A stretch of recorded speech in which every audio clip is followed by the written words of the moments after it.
Tol.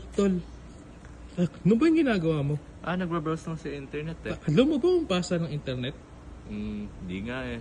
Alam mo ba kung saan yung pinagmulan nan? Hindi din. Tara, paliwalag natin. Ang internet ay parang napakalaking network ng mga computer sa buong mundo. Parang imbis na magkadikit sa isang silid, nakakonekta sila sa pamagitan ng milyong-milyong satellite at mga wireless signal.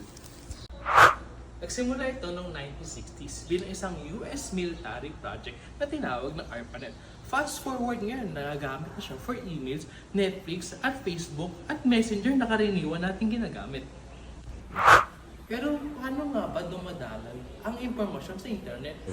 Isipin mo nagpadala ka ng mensahe or email. Hatiin ito sa maliliit na digital packets. Tapos biyahe ito sa routers, dadaan sa data centers at mararating ang kausap mo sa loob ng ilang millisecond. Magic, di ba? Hindi. Ano ba as of February 2025? May 5.56 billion na internet users sa buong mundo. Iyan ay katumbas ng 67.9% ng buong global population. At bilang na yan, 5.24 or 63.9% ay aktibong gumagamit ng social media.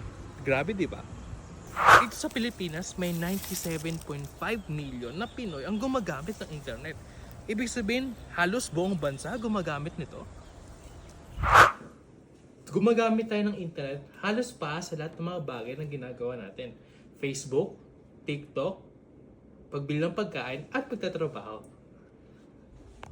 Pero tandaan, bawat click at scroll natin ay dumadaan sa napaka-komplikadong sistema na tinatawag nating internet. Isang giganting network na kumukonekta sa buong mundo.